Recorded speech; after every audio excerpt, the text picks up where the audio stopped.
Proportion. Law of variable proportion क्या है? इसे हम परिवर्तनशील अनुपातों का नियम भी कहते हैं। हिंदी में परिवर्तनशील अनुपातों का नियम यह कहलाता है law of variable proportion. The law of variable proportion has been developed by the 19th century economist। तो 19वीं शताब्दी के 19th century के अर्थशास्त्री इकोनॉमिस्ट ने ये लॉ ऑफ वेरिएबल प्रोपोर्शन दिया। David Ricardo and Alfred Marshall, later it was developed by J G. स्टिगलर।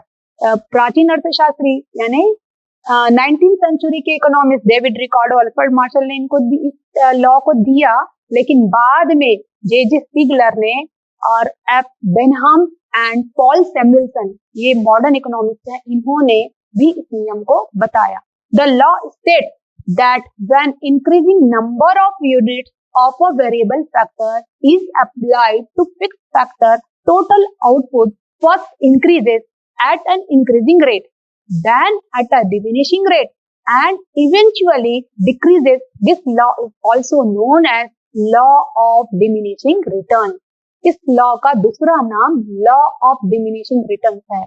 ये लॉ क्या बताता है कि यदि एक वेरिएबल फैक्टर को अदर फिक्स्ड फैक्टर्स के साथ हम यूटिलाइज करेंगे, यूज करते जाएंगे। क्यों यूज करना है? क्योंकि हमको स्केल ऑफ प्रोडक्शन बढ़ाना है। तो हम क्या देखेंगे कि जो प्रोडक्शन फंक्शन यानी पहले जैसे जैसे हम वेरिएबल फैक्टर्स की यूनिट्स को इंक्रीज करते जा रहे हैं यूटिलाइज करने के लिए तो प्रोडक्शन में, तो क्या देखेंगे हम लोग कि जो प्रोडक्शन है वो तो एक बढ़ती हुई दर से हो रहा है, इंक्रीजिंग रेट में हमको मिल रहा है, उसके बाद वो डिक्रीजिंग रेट में मिल रहा है। जो प्रोडक्शन है वो बढ़ तो रहा है लेकिन कैसे बढ़ रहा है? डिक्रीजिंग रेट में बढ़ रहा है। और आफ्टर दैट तो क्या होगा? इवेंचुअली यानी अंत में वो क्या होगा? डिक्रीज होते जाएगा, वो तो घटते जाएगा। क्या घटेगा? उत्पादन घटती हुई दर से हमको घटते जाएगा। पहले वो बढ़ती हुई दर से बढ़ रहा है, फिर घटती हुई दर से बढ़ रहा है और अंत में वो माइनस हो गया, मार्जिनल प्रोडक्शन। इसीलिए क्या हो गया है? ये घट रहा है। The law is also known as the law of diminishing return. इसीलिए इस नियम को घटता हुआ प्रतिफल या लॉ ऑफ डिमिनिशिंग रिटर्न भी कहते हैं। J.G. Stigler defined it as equal increments of one input are added, the inputs of other productive services being held constant beyond a certain point, the resulting increment of product will decrease, that is the marginal product will diminish according तो J.G. Stigler ने भी यही बताया जो अभी हमने ऊपर सीखा कि एक वेरिएबल फैक्टर को हम बढ़ाते गए तो जो हमको आउटपुट मिल रहा है वो लगातार घटती हुई दर से, एक बार तो बढ़ रहा है तो डिमिनिशिंग रेट में बढ़ रहा है, उसके बाद तो अंत में घटने लगा। इसलिए मार्जिनल प्रोडक्शन कैसे हो रहा? लगातार घट रहा है। According to Alfred Marshall, an increase in the capital and labor applied in the cultivation of land causes in general a less than proportionate increase in the amount of produce raised, unless it happen in coincide with an improvement in the arts of agriculture. According to the law, the variable proportion, the total average and marginal products increase at first. This will reach a maximum at different levels of output and then marginal product decline. First, next average product decline and finally the total product decline. तो ये नियम हमको बता रहा है। Martial भी कहते हैं कि मार्शल, अकॉर्डिंग टू मार्शल, ये किसमें इंप्लीमेंट होता है? एग्रीकल्चर सेक्टर में होता है। तो हम क्या देखें, एक लैंड को तो हम नहीं बढ़ा रहे हैं, किसको बढ़ा रहे हैं? लेबर को बढ़ा रहे हैं। तो हम क्या देख रहे हैं? एक वेरिएबल फैक्टर को हम बढ़ाते गए तो वो जो जिस प्रोपोर्शनेट यानी जिस अनुपात में, जितनी मात्रा में हमने वेरिएबल फैक्टर को बढ़ाया उससे कम अनुपात में हमको प्रोडक्शन मिला या आउटपुट मिला। तो according to the law variable proportion, the total average and marginal product increase at first, यानी स्टार्टिंग में जैसे जैसे हम वेरिएबल फैक्टर्स को बढ़ा रहे हैं तो स्टार्टिंग में एक स्टेज तक जहां पर हमको इंक्रीजिंग रेट में आउटपुट मिला, रिटर्न्स मिल रहा है, वहां पर टीपी भी बढ़ेगा यानी टोटल प्रोडक्शन, एपी यानी average production and MP means marginal production, तीनों तो बढ़ेंगे। This will reach a maximum at different level, और ये तीनों मैक्सिमम लेवल यानी अपने अधिकतम स्तर पर लेवल पर पहुंच जाएंगे। भले ही इनका जो मैक्सिमम लेवल है तीनों के लिए टीपी, एपी और एमपी के लिए अलग अलग होगा, लेकिन पहले ये बढ़ेंगे और मैक्सिमम लेवल पर जाएंगे और उसके बाद ये कम होने लगेंगे। This will reach maximum at different level of output and then marginal product decline first. और सबसे पहले क्या डेक्लाइन होगा, किसमें कमी आएगी, किसमें गिरावट आएगी, मार्जिनल प्रोडक्शन में, नेक्स्ट एवरेज कॉस्ट में, और उसके बाद औसत या एवरेज प्रोडक्शन, औसत उत्पादन या एवरेज प्रोडक्शन डेक्लाइन होगा, और उसके बाद फाइनली यानी अंत में the total production decline TP भी गिरने लगेगा। Assumptions of the law. The law especially operates in the short run. पहला इसका assumption क्या है, क्या शर्त है, कंडीशन है, ये शॉर्ट रन में ही एप्लीकेबल है। The techniques of production remain constant, और जिस टेक्नोलॉजी को हम लोग यूज कर रहे हैं, अपनाए, अडॉप्ट किए हैं, वो टेक्नोलॉजी में कोई चेंजेस नहीं हो रहा। Labour factor alone is variable and all other factors of production are constant। और किसको वेरिएबल माने हम लोग, केवल लेबर, जो 4 साधन है उत्पादन के, there are 4 factors of production, 3 are constant and only 1 labor is variable। All units of variable factors are homogeneous। और ये जितने भी, जिस यूनिट को हम बदल रहे हैं, जिस फैक्टर को हम बदल रहे हैं, जैसे लेबर को हम बदल रहे हैं, तो जितने भी यूनिट्स है लेबर के, वो सब कैसे हैं, होमोजीनियस, यानी एक जैसे हैं, उनकी क्वालिटी, स्किल, पावर, कैपेसिटी सब सेम है। It is possible to use various amounts of variable factors with fixed factors of production. और क्या पॉसिबल है, ये जो वेरिएबल फैक्टर है उसको हम लोग डिफरेंट मात्रा में, अमाउंट्स में यूज कर सकते हैं, विभिन्न मात्राओं में, अलग अलग क्वांटिटी में हम इसको यूज कर सकते हैं। The product is measured in physical units, और जो प्रोडक्ट है उसको हम लोग भौतिक रूप से, फिजिकली भी उस यूनिट्स को हम क्या कर सकते हैं, मेजर्ड कर सकते हैं, माप सकते हैं। Explanation of the law. The law can be explained with the help of a hypothetical illustration. Suppose a farmer has 10 acres of land to cultivate. इसमें हम लोग ना एक कल्पना करके मान ले हैं इस लॉ को, इस नियम को समझने के लिए क्या माने हैं कि मान लिए कि एक फार्मर, ठीक है, जो फार्मिंग करता है, कृषक, has 10 acres of land to cultivate, उसको खेती करने के लिए, फार्मिंग करने के लिए 10 acres land है, खेत है। The factors of land and capital are assumed as fixed, और उसमें लैंड जो उसका खेत है वो, और कैपिटल पूंजी जो उसको वो यूज कर रहा है, उसको हम कैसा माने हैं, fixed factor, and labour as variable factors of production. और प्रोडक्शन का जो श्रम है, लेबर है, उसी को हम वेरिएबल यानी बदलने वाला साधन माने, परिवर्तनशील साधन माने। Land is not shown in the table as it is fixed factor. Any change in the number of laborer will change output also।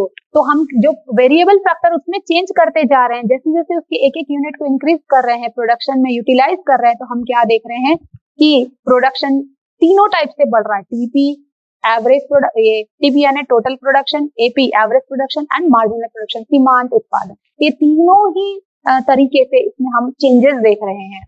The changes as result of change in the labor in the total average and marginal products are shown in the table, जो आप table में देख रहे हैं। देखिए, units of variable factors है zero. जब यदि वेरिएबल फैक्टर्स को हमने जीरो अमाउंट में यूज किया, कुछ भी एक भी यूनिट उसकी यूटिलाइज नहीं की प्रोडक्शन में, तो हम क्या देख रहे हैं, हमारा कुल उत्पादन, टोटल प्रोडक्शन, टीपी जीरो है, एवरेज प्रोडक्शन, औसत उत्पादन, वह भी जीरो है, और मार्जिनल प्रोडक्ट तो वहां पर है ही नहीं। और उसके बाद जब यदि हम एक यूनिट उसको यूटिलाइज किए, तब हम क्या देख रहे हैं, टोटल प्रोडक्शन यानी कुल उत्पादन कितना हो गया, 8, और एवरेज प्रोडक्शन भी 8। क्योंकि हम एवरेज प्रोडक्ट कैसे निकालते हैं, एवरेज प्रोडक्ट, टोटल प्रोडक्शन को यदि हम डिवाइड करें variable factor, units of variable factor, यहाँ पर यदि टीपी 8 है तो उसको हम किससे डिवाइड कर रहे हैं, 1 से, तो हमारा आंसर कितना आया, 8। ये क्या है, एवरेज प्रोडक्शन। और सेकेंड यूनिट में total production is 20 and average product 10 and marginal product 12। कैसे 12 आया, टोटल यदि हमको सेकेंड यूनिट का मार्जिनल प्रोडक्शन देखना है तो हम लोग क्या देखे, TP of second unit it is 20, okay, minus TP N minus 1, जिस यूनिट का हम लोग मार्जिनल प्रोडक्शन निकाल रहे हैं उसके पहले वाले यूनिट का टोटल टीपी देखना पड़ेगा, इनको आपस में माइनस करना पड़ेगा। जैसे यदि हम दूसरे यूनिट के लिए, सेकेंड यूनिट के लिए क्या कर रहे हैं, मार्जिनल प्रोडक्टिविटी प्रोडक्ट या मार्जिनल प्रोडक्शन 12 कैसे आया, सेकेंड यूनिट का टोटल प्रोडक्ट कितना है 20, इसमें से माइनस किया किसको 1 यूनिट का पहली इकाई के टोटल प्रोडक्शन को, तब हमको क्या मिला 20 minus 8 is equal to 12, 12 is marginal product for unit 2। ऐसे ही आप लाइक दिस आप पता कर सकेंगे थर्ड यूनिट पे टीपी 36 और एवरेज प्रोडक्शन 12 है, देन मार्जिनल प्रोडक्ट कितना है 16 है। तो थर्ड यूनिट तक आप देखिए, इसको फर्स्ट स्टेज क्यों कहा, क्योंकि ये जो थर्ड यूनिट तक आप देखेंगे टोटल प्रोडक्ट भी इंक्रीज यानी बढ़ रहा है, लेकिन कैसे बढ़ रहा है, इंक्रीजिंग रेट से बढ़ रहा है। देखिए मार्जिनल प्रोडक्ट बढ़ रहा है ना 8, 12 और 16, इट मीन जो टोटल प्रोडक्शन है बढ़ती भी दर से मिल रहा है। मार्जिनल प्रोडक्शन पहले वो 8 है, अब बढ़ा हुआ 12 है, 12 हुआ और उसके बाद और बढ़ा हुआ कितना है 16 है, यानी ये इंक्रीजिंग रेट में टोटल प्रोडक्शन बढ़ रहा है। तब एवरेज प्रोडक्शन भी बढ़ रहा है 8, 10 और 12। यही आपने सीखा कि जो फर्स्ट स्टेज है इसमें टीपी भी जैसे जैसे वेरिएबल फैक्टर्स को हम लोग एडिशनल यूनिट यूटिलाइज करेंगे प्रोडक्शन में, तो हमको टीपी, एपी और एमपी तीनों एक लेवल तक बढ़ता हुआ मिलेगा। और थर्ड यूनिट में हम क्या देख रहे हैं कि तीसरी यूनिट तक हमको ये इंक्रीजिंग रेट में ही बढ़ता हुआ दिख रहा है, इसीलिए फर्स्ट स्टेज है। अब फोर्थ यूनिट में देखिए, फोर्थ यूनिट में यदि हम लेबर की फोर्थ यूनिट को यूटिलाइज कर रहे प्रोडक्शन में, तब हमने क्या देखा टोटल प्रोडक्शन 48 हो गया है और एवरेज प्रोडक्शन मैक्सिमम लेवल पर आ गया है 12 है और मार्जिनल प्रोडक्शन कम हुआ है वो 12th पर आ गया है। मैंने आपको बताया था कि इनका जो मैक्सिमम लेवल है टीपी, एपी और एमपी का वो अलग अलग जगह स्तर पर हो सकता है। जैसे थर्ड यूनिट पर ही मैक्सिमम प्रोडक्शन का प्रोडक्ट का जो हायर लेवल है, मैक्सिमम लेवल हमको मिल गया थर्ड यूनिट पर, एमपी एकदम अपने मैक्सिमम पॉइंट पर पहुंच गया है। लेकिन एवरेज प्रोडक्ट कहां पर पहुंचा है, एवरेज प्रोडक्ट भी 12th है, थर्ड यूनिट में हम मान सकते हैं कि वहां पर वो मैक्सिमम लेवल पर है, लेकिन फोर्थ यूनिट पर भी ये 12th ही है। तो इसीलिए हम फोर्थ यूनिट पर एवरेज प्रोडक्शन को क्या माने, मैक्सिमम लेवल पर मारे। लेकिन अभी टोटल प्रोडक्शन का मैक्सिमम लेवल नहीं आया है। ये जो सेकेंड स्टेज चालू हुआ बच्चों, कहां से, फोर्थ यूनिट, जहां पर वो वेरिएबल फैक्टर्स का फोर्थ यूनिट यूटिलाइज किया प्रोडक्शन में, वहां आप देखिए एवरेज प्रोडक्शन और मार्जिनल प्रोडक्शन दोनों एक दूसरे के इक्वल है। यानी यदि इसको हम कर्व में दिखाएंगे, आगे मैं आपको दिखाऊंगी चित्र में डायग्राम के थ्रू, वहां आप देखिए एवरेज प्रोडक्ट कर्व और मार्जिनल प्रोडक्ट कर्व कैसे करेगा, एक दूसरे को क्रॉस करेगा, टच करेगा, कट करेगा। यहाँ पर आप देखिए, इसीलिए यहाँ से सेकेंड स्टेज चालू हुआ। लेकिन ऑन यूनिट फिफ्थ, जब हम 5वीं इकाई लेबर का फिफ्थ यूनिट यूटिलाइज कर रहे हैं प्रोडक्शन में, तब टोटल प्रोडक्ट कितना हो गया 55 और एवरेज प्रोडक्ट ऐसा हो रहा, कम हो जा रहा है। यहाँ से सेकेंड स्टेज में आप लगातार एवरेज प्रोडक्शन और मार्जिनल प्रोडक्शन में गिरावट देखेंगे, डेक्लाइन देखेंगे, डिक्रीजिंग रेट में आप देखेंगे इन दोनों को। तो आप देखिए जो गिरने का दर है, घटने का दर है, डिक्रीजिंग रेट है, इसमें आप देखिए, नोटिस करिए एवरेज में ये थोड़ा कम रेट से गिर रहा है। 12 से वो कितना डिक्रीज हुआ 11, उसके बाद कितना डिक्रीज हुआ 10। लेकिन आप मार्जिनल प्रोडक्शन में देखिए ये तेजी से गिर रहा है, ठीक है। इसका जो डिक्रीजिंग रेट है वो हायर देन एवरेज प्रोडक्शन। 12 हुआ, उसके बाद 7th पे आ गया, उसके बाद वो 5th में आ गया। ऐसा आपको सेकेंड स्टेज कहां तक मिला, 6th तक। क्यों 6th तक मिला, क्योंकि 6th यूनिट पे आप देखिए टोटल प्रोडक्शन अपने मैक्सिमम लेवल पर पहुंच गया है। आप नोटिस किए कि जो टोटल प्रोडक्शन है वो लास्ट के यूनिट तक वो मैक्सिमम हुआ 6th यूनिट में, और जो मार्जिनल प्रोडक्शन है वो तो यूनिट थर्ड में ही आपको मैक्सिमम लेवल पर पहुंच गया था लेवल पे, और 12th में आकर एवरेज प्रोडक्शन मैक्सिमम लेवल पर आया था। लेकिन सेकेंड स्टेज के बाद जहां पर वो अपने मैक्सिमम लेवल पर पहुंच गया, क्या, टीपी, टोटल प्रोडक्शन, उसके बाद भी वो वेरिएबल फैक्टर्स को यदि यूटिलाइज करना जारी रखे, वो उसको units, number of variable factors की यूनिट्स को इंक्रीज करते जाए, एडिशनल यूनिट्स यूज करते जाए प्रोडक्शन में, तब हम क्या पाएंगे, एक जगह पर वो क्या हो गया, मैक्सिमम फिर से मैक्सिमम ही है। 6th पे और 7th यूनिट पर आप देखिए टोटल प्रोडक्शन सेम है, वो बदला नहीं है। लेकिन जब वो 6th यूनिट पर भी टीपी 60 है और 7th यूनिट पर भी 60 है, तब मैंने आपको बताया ना मार्जिनल प्रोडक्टिविटी कैसे निकालते हैं। मार्जिनल प्रोडक्शन हम उस यूनिट की टोटल प्रोडक्शन को डिवाइड करते हैं प्रीसीडिंग यूनिट की टोटल प्रोडक्शन से। तो 60 - 60 इट बिकम 0, आंसर इज 0। तो यहाँ पर जो मार्जिनल प्रोडक्शन है वो कितना हो गया, 0 हो गया। तो आप चित्र में देखेंगे आगे कि वो जो मार्जिनल प्रोडक्टिविटी कर्व है, वो एमपी कर्व है, वो क्या करेगा, ओ एक्स एक्सिस को कट करेगा, यहाँ से थर्ड स्टेज चालू हो जाएगा। इसके बाद भी यदि प्रोड्यूसर या उत्पादक ये जो वेरिएबल फैक्टर्स है उसको इंक्रीज करते गया उत्पादन में एक एक एडिशनल यूनिट, तो उसको क्या होगा, लॉस होगा। क्योंकि यहाँ इसके बाद देखिए 7th यूनिट के बाद यदि उसने 8 यूनिट लेबर की फिर से यूज की प्रोडक्शन में, तो क्या होगा, टोटल प्रोडक्शन कम हो गया, 60 से वो कहां पर आ गया, 56 पे, और एवरेज प्रोडक्शन भी कम हो गया, 7th हो गया। और मार्जिनल प्रोडक्शन क्या हुआ, माइनस, यानी उसको लाभ नहीं हो रहा, यहाँ से तो उसको हानि होना चालू हो गया, लॉस हो रहा उसको, -4 हो गया। यहाँ पर मैं आपको बताऊंगी, जो मैं आपको टीपी, एपी और एमपी बोल रही थी वो क्या है। TP total product, it is the total output produced by all factors of production combined together, यानी कितना टोटल हमने फैक्टर्स ऑफ प्रोडक्शन को यूटिलाइज किया है फॉर प्रोडक्शन, तो हमको टोटल कितना आउटपुट मिला, ये टोटल प्रोडक्शन है। Average production, it refers to the total production per unit of the variable factors labour. यदि हम टोटल प्रोडक्शन को डिवाइड करें number of variable factors, units of number of units of variable factor, तो हमको ये मिलेगा AP is equal to TP divided by L। यानी यदि TP हमको निकालना है तो कितना लेबर हमने यूज किया, तब हमको AP से डिवाइड किए TP को लेबर के नंबर ऑफ लेबर से, तो हमको AP मिला। मार्जिनल प्रोडक्ट क्या है, MP क्या है, the addition made to the total product by employing additional unit of a variable factor is called the marginal product।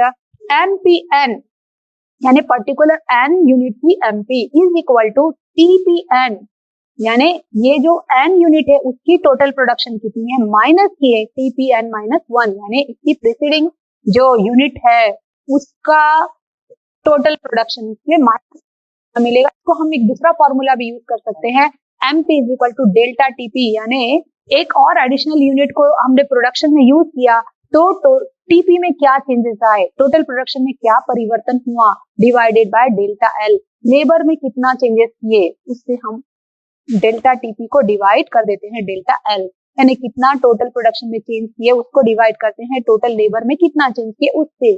Here MPN marginal product of nth factor, यदि आप n unit के लिए जैसे आपने ऊपर देखा फॉर्मूला में MPN, तो TPN is present total product, change in total product, and AL change in variable, TPN -1 previous total product, ATP factor labor, already ये मैंने आपको बता दिया।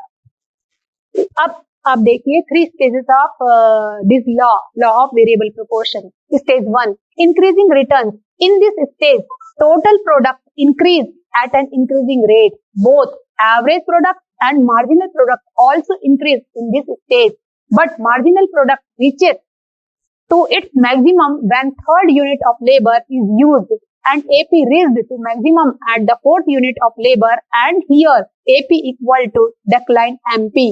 ये ऑलरेडी मैंने आपको समझाया बच्चों कि ये पहला स्टेज में हम क्या देख रहे हैं, TP, AP और MP तीनों तरह के जो प्रोडक्ट हैं वो बढ़ रहे हैं, जो प्रोडक्शन है ये तीनों का टोटल उत्पादन, सीमांत उत्पादन, औसत उत्पादन तीनों बढ़ रहा है। लेकिन थर्ड यूनिट में हमने क्या देखा कि marginal product MP higher level पे है, मैक्सिमम लेवल पे है, और उसके बाद AP भी अपने मैक्सिमम लेवल पे फोर्थ यूनिट पे आ गया है, और ये दोनों फोर्थ यूनिट पर AP और MP एक दूसरे के इक्वल हो गए हैं।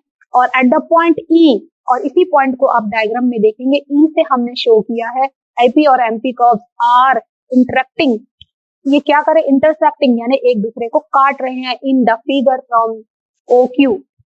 मैं आपको अभी दिखाऊंगी चित्र में, ये इंक्रीजिंग रिटर्न को बता रहा। सेकेंड स्टेज क्या है, diminishing return. After the stage of increasing return, stage of diminishing return will take place. एक पहला स्टेज के बाद दूसरा स्टेज आ जाता है। This is also known as the law of diminishing return, इसीलिए इसको क्या कहते हैं, इसे हम लॉ ऑफ डिमिनिशिंग रिटर्न भी कहते हैं। Second stage diminishing return stage starts when the average product is maximum and continue up to the level of zero marginal product and maximum total product। तो ये इसके बाद जैसे जैसे हम वेरिएबल फैक्टर्स को बढ़ाते जा रहे हैं तो यही मिलेगा हमको, डिमिनिशिंग रिटर्न्स ही मिलेगा। When the average product is maximum and continuous up to level of zero margin, जहां तक कि MP 0 हो जाता है। Table show this stage when the workers are employed from 4 to 7th, यानी 7th यूनिट तक आपको टेबल में मैंने दिखाया। ये स्टेज है from Q to Q1 on O-axis shown in the diminishing returns stage. In this stage, the total product increase at diminishing rate and the average and marginal product decline. ये मैं आपको अभी चित्र की सहायता से फिर से समझाऊंगी with the help of diagram. In this stage, जो सेकेंड स्टेज है वहां देखिए फर्स्ट स्टेज में क्या था, in this stage TP more than MP, MP is more than AP. Okay, first stage में सबसे लेस अमाउंट में क्या है, AP है। अब सेकेंड स्टेज में देखिए TP more than AP, AP more than MP। Second stage में AP अधिक है, MP कम है, TP तो दोनों स्टेज में ज्यादा है। Only in the stage of diminishing return, केवल डिमिनिशिंग रिटर्न में ही ऐसा होगा कि AP MP की तुलना में AP is more than MP, यानी कि तुलना में AP MP की तुलना में AP ज्यादा होगा। थर्ड स्टेज क्या है, नेगेटिव रिटर्न कहते हैं इसको, ऋणात्मक प्रतिफल। When the firm continues production beyond the second stage, then the marginal returns will be negative. मैंने आपको बताया ना 7th यूनिट के बाद भी यदि वो वेरिएबल फैक्टर्स को बढ़ा रहा है, चित्र में आप देखेंगे तो क्या देखे अपन लोग, OQ इस लेवल के बाद भी यदि वो वेरिएबल फैक्टर्स को बढ़ा रहा है 8th यूनिट में, तो हम क्या देखे, वो उसके बाद मार्जिनल प्रोडक्ट कैसा हो जा रहा है, नेगेटिव हो जा रहा है। This stage the total and average product decline and the marginal product becomes negative. And ये थर्ड स्टेज में आप क्या देखेंगे, TP more than AP, AP more than MP। Third stage में भी आपको यही मिलेगा जहां पर MP कम है, किसकी तुलना में, AP की तुलना में। The employment of the 8th workers causes the decrease in the total product from 60 to 56। और यही जहां पर आपने देखा कि जहां मार्जिनल प्रोडक्शन 0 था उसके बाद भी उसने वेरिएबल फैक्टर्स को बढ़ाया, तो हमने क्या देखा कि यहाँ पर मार्जिनल प्रोडक्शन माइनस में हो गया है, और इसीलिए ये जो टोटल प्रोडक्शन है वो क्या है, 60 से 56 हो गया। इसीलिए क्या देख रहे हैं हम लोग, मार्जिनल प्रोडक्शन माइनस में हो गया। आप इस चित्र में देखेंगे, this diagram we can see, ये जो OX है उसमें हम कितना लेबर को यूज कर रहे हैं, नंबर रेट्स ऑफ या क्वांटिटी ऑफ लेबर, और जो OY है उसमें हमने प्रोडक्शन को दिखाया है। तो ये TP टोटल प्रोडक्शन को दिखा रहा है, MP मार्जिनल प्रोडक्शन को, और AP किसको दिखा रहा है, औसत प्रोडक्शन को और एवरेज प्रोडक्शन को दिखा रहा है। तो देखिए जो फर्स्ट स्टेज है कहाँ तक है, जहां पर कि AP और MP एक दूसरे को कट कर रहे हैं, पहले वो बढ़ रहे हैं, मैक्सिमम प्रोडक्शन पहले बढ़ा हुआ है ज्यादा, एवरेज प्रोडक्शन कम है, और ये एक बिंदु पर जहां पर MP और AP आपस में एक दूसरे को कट कर रहे हैं, क्रॉस कर रहे हैं, टच कर रहे हैं, वही फर्स्ट स्टेज वहां पर खत्म हो गया। उसके बाद जहां पर MP OX एक्सिस को टच कर रहा है, जहां वो 0 हो गया, वहां सेकेंड स्टेज खत्म हो गई है। वहां सेकेंड स्टेज पर आप देखिए ये जो है ना अपना ATP वो मैक्सिमम लेवल पे पहुंच गया है, और फर्स्ट स्टेज के बाद MP तो कम है, सेकेंड स्टेज में भी, थर्ड स्टेज में भी, किससे कम है, AP की तुलना में, और TP तो तीनों स्टेज में AP और MP की तुलना में अधिक ही है। Any rational producer or firm should not stop production in stage first and continue stage third. Producer or firm will be in the equilibrium only when the total production maximum and the marginal production is 0 at the end of the second stage.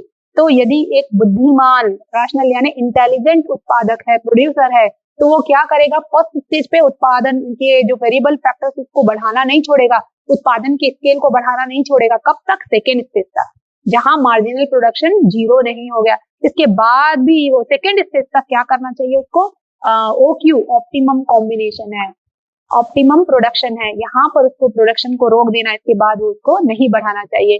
Law of returns to scale, तो अभी आपने समझा law of variable proportion. अब हम देखेंगे law of returns to scale.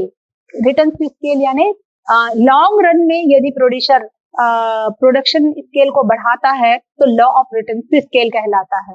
The law of returns to scale is concerned with the production function in the long run. यदि long run से related production function है तो ये returns to scale कहलाता है. The law of returns to scale studies the behavior of output in response to change in scale of input. The law of returns to scale studies the behavior of output in response to change in scale of input. तो ये law of return क्या है, long run में कितना input हमने use किया तो कितना आउटपुट हमें मिला, ये बताता है. A change in scale of input means that all inputs are varied in the same proportion, keeping the factor proportion constant. When a producer increase all the inputs in a given proportion, there are three possibilities. Total output may increase more than proportionately, just proportionately और less than the proportionately. क्या मतलब है कि बड़े long run में, दीर्घकाल में यदि एक प्रोड्यूसर अपने स्केल ऑफ प्रोडक्शन को बढ़ाता है तो लॉन्ग रन है इसीलिए सारे फैक्टर्स किसमें कन्वर्ट हो गए हैं, वेरिएबल फैक्टर्स है. तो इसीलिए सारे फैक्टर्स ऑफ प्रोडक्शन में हम एक साथ चेंजेस कर सकते हैं. तब किस प्रोपोर्शनेट यानी किस अनुपात में, कितनी मात्रा में, कितने प्रतिशत में हमने ये इनपुट्स में चेंजेस लिया है तो हमको आउटपुट मिला, उत्पादन में कितना चेंजेस आया, ये 3 स्टेजेस हो सकते हैं. पहला, जिस प्रोपोर्शन में हमने इनपुट्स को बढ़ाया है, उत्पादन में यूटिलाइज किया है, उसकी तुलना में कंपेयर देन जो प्रोडक्शन हमको मिल रहा है वो कैसा रहेगा, इंक्रीजिंग रेट में, यानी इससे ज्यादा मात्रा में हमको वो आउटपुट मिल रहा है तो क्या बोलेंगे, आउटपुट में increase more than proportionately. Just proportionately यानी जितना हमने इनपुट में चेंजेस किया ऑल फैक्टर्स ऑफ प्रोडक्शन में उतना ही हमको तो ये प्रोडक्शन में भी चेंजेस आया, उतना ही अनुपात में, सेम प्रतिशत में. और लेस देन प्रोपोर्शनेटली यानी जितना हमने आउटपुट को चेंज की, इनपुट को चेंज किया, उत्पादन के साधनों में परिवर्तन किया, उससे कम अनुपात में हमको आउटपुट मिल रहा है. According to return to scale constant, this possibilities are known as increasing return to scale. जो फर्स्ट स्टेज है जिसमें टोटल प्रोडक्शन बढ़ता हुआ मिल रहा है इंक्रीजिंग प्रोपोर्शनेट में, तो वो क्या कहलाता है, increasing return to scale, IRTS. और डिक्रीजिंग कॉस्ट, जब IRTS या इंक्रीजिंग रिटर्न टू स्केल है तब हमारी कॉस्ट डिक्रीज होने लगती है, इसीलिए इसको डिक्रीजिंग कॉस्ट कहते हैं. जो खर्चा है वो कम होने लगता है. Constant return to scale, CRTC. और कांस्टेंट कॉस्ट, तो जहां कांस्टेंट यानी जितना हम लोग चेंज किए ठीक उतना ही उत्पादन में चेंजेस आ रहा है तो ये क्या कहलाता है, CRTC. जहां पर जो कॉस्ट है वो भी कैसी है, कांस्टेंट है. डिक्रीजिंग रिटर्न टू स्केल और इंक्रीजिंग कॉस्ट, जो थर्ड स्टेज है जिसमें हम क्या देख रहे हैं, रिटर्न टू स्केल कैसा होते जा रहा है, वो घट रहा है. जिस अनुपात में हमने इनपुट्स को बढ़ाया उसकी तुलना में कम उत्पादन मिल रहा है लॉन्ग रन में, तब ये क्या कहलाता है, डिक्रीजिंग रिटर्न टू स्केल और इंक्रीजिंग कॉस्ट. तब यहाँ पर हमारा कॉस्ट कैसे होता है, इंक्रीज होते जाता है. Example, all inputs except entrepreneurship are variable. केवल एक साहसी, क्योंकि वो तो उत्पादन करता है, उत्पादन करने वाला है, ऑर्गेनाइजर है, ये ऑर्गेनाइजर को छोड़कर जितने भी इनपुट्स है वो सब कैसे हैं, वेरिएबल है, बदल सकते हैं. State of technology remains the same. लेकिन जब ये हम लोग स्टडी कर रहे हैं ये law of return to scale, तो अब हम क्या देख रहे हैं, जो टेक्नोलॉजी हमने अडॉप्ट की हुई है वही टेक्नोलॉजी को हम अभी भी कंटिन्यू कर रहे हैं, उसमें कोई चेंजेस नहीं किए. There is perfect competition in the market. और मार्केट में कैसा कॉम्पिटिशन है, बाजार में परफेक्ट कॉम्पिटिशन है, पूर्ण प्रतियोगिता है. Production is measured in physical quantities. और जो प्रोडक्शन हमको मिल रहे हैं उनको हम माप सकते हैं, मेजर्ड कर सकते हैं फिजिकल क्वांटिटीज में, जैसे केजी में हम उसको माप सकते हैं, क्विंटल्स में हम उसको माप सकते हैं. A worker works with the given tools and implements. A worker works with the given tools and implements. मतलब जो दिया हुआ यंत्र है, मशीन है, उसी में वो काम करता है.